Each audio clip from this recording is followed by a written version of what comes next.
Thank you very much for listening to this week's talk on the Sedra of Shemini as we emerge from Pesach and resume the Torah readings of the cycle of the annual cycle.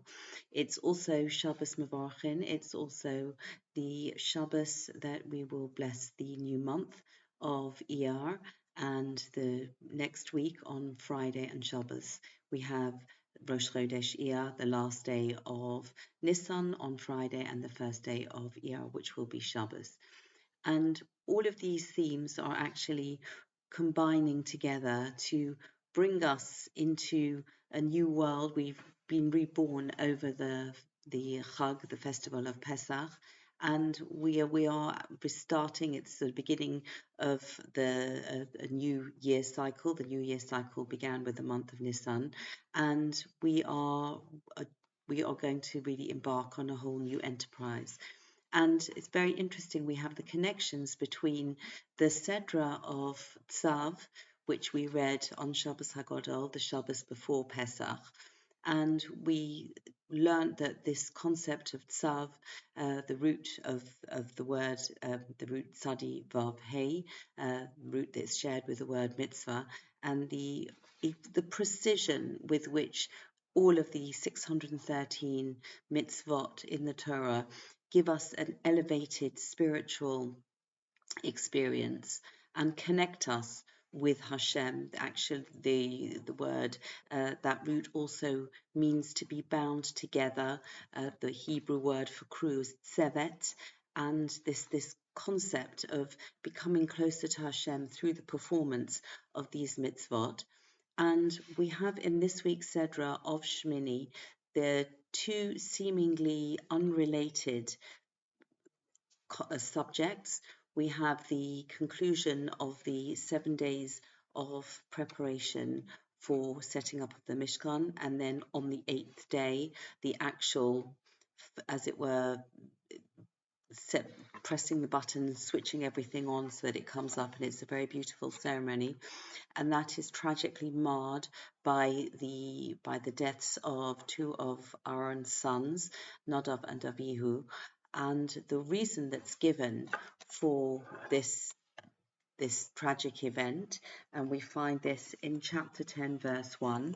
Vayikhu b'nei Aaron Nadav va'avihu ish machtoso, and the sons of Aaron, Nadav and Avihu, took each one their fire pan, vayitnu vohen ish v'yosimu aleha ktoras, and they put fire on them and incense ktoras, vayakrivu lifnei Hashem eish zora, and they brought near before Hashem a strange fire, Ashelo Siva Osam, that he had not commanded them. And this Lo Siva Osam, he had not commanded them. The expression, the phrase that's used in the Sedra of Tzav is showing us what Hashem commands us to do. This is what we must do. And although many different reasons are suggested for how it came to pass that Nadav and Avihu brought this offering that they were not commanded to do, and the consequences that flowed, the Torah is perhaps connecting this idea that what Hashem tells us to do, that is exactly what we should do. And when whatever other reasons, whatever other factors are relevant, the Torah's very clear words that what they did, Hashem did not command them to do. And we can see this theme of precision, this theme of understanding that we need to follow Hashem's instructions to the minutest detail, continues in the intricate laws of kashrut that form the second part of this Sedra of Shemini. And the laws that tell us that we are allowed to eat certain animals, that we are not allowed to eat certain animals, and we have to follow that to the smallest detail. And it is also, I think, pertinent to remember that at this time of year, we are in the period of the Omer. We count the days between the second day of Pesach and Shavuos, the festival that commemorates the receiving of the Torah. And although during the time when the Torah was written, this was referring to the different offerings that were brought, from the barley offering that was brought uh, for Pesach, and then we have the before Pesach, and then we have the wheat offering that was brought for Shavuos. But this period has come to be associated as well with the tragedy that happened to the students, the 24,000 students of Rabbi Akiva, who were killed in a plague. And one of the reasons that is given is that they didn't show each other respect. Lo nahagu kavod zelazeh. And specifically, they were speaking Lashon Hora.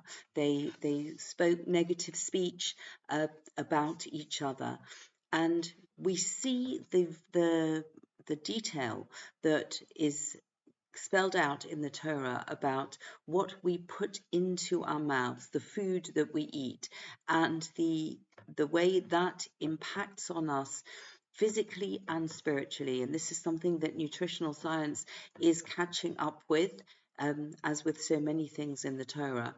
But equally, I think at this time of year, when we are reading the Seder of Shemini, when we're reading the laws of Kashrus, then we can also understand that the Torah is being very clear and particular about what we should be eating and what we should refrain from eating.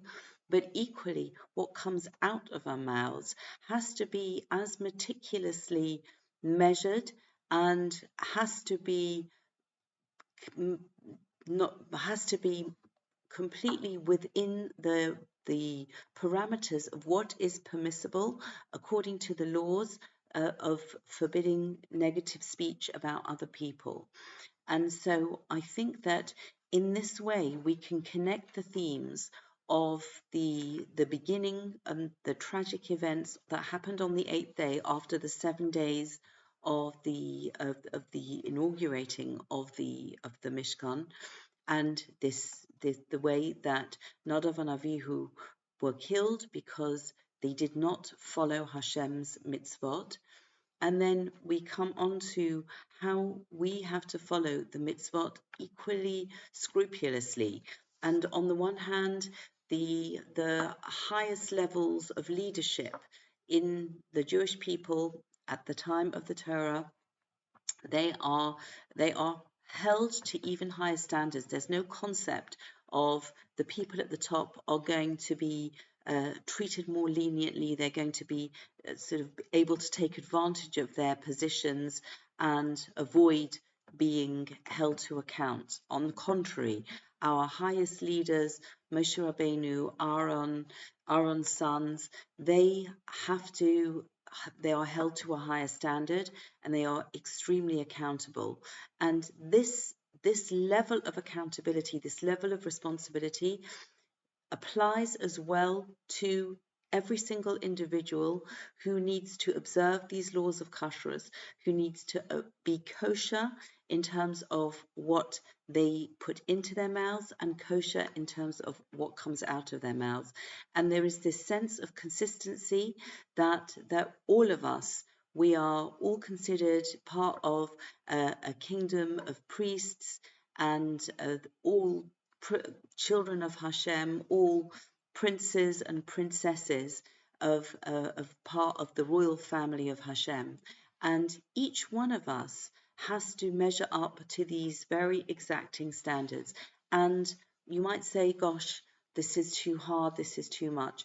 But everything that we do when we are following these commands is for our benefit. And this is something that the more we learn about it, the more we appreciate it, and then we are taken to higher levels. And this is very appropriate as we come out again of Pesach, very recently. And we also will start reading Pirkei Avot. We will start the first chapter of Pirkei Avot. And in this way, we continue the process of character refinement, and we are following a path that is going to elevate us, that is going to elevate us on a regular daily basis, but also at this auspicious time of year when we are preparing for Matan Torah, where we are working towards, counting towards receiving the Torah on Shavuot. But this is not just going to be something that we wake up to in just under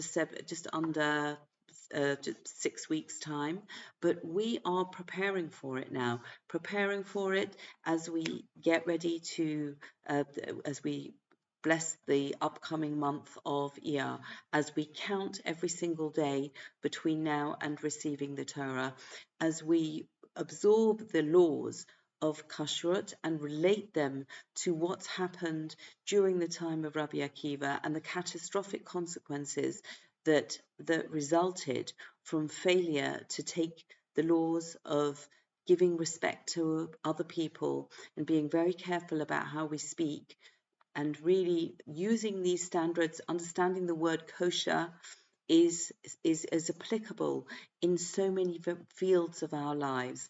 And in this way, please God, we should be able to enrich ourselves individually, enrich everybody around us, and become fitting vehicles as we journey towards Mount Sinai, having just left Mitzrayim. Thank you very much for listening, and wishing everybody Shabbat Shalom and Chodesh Tov.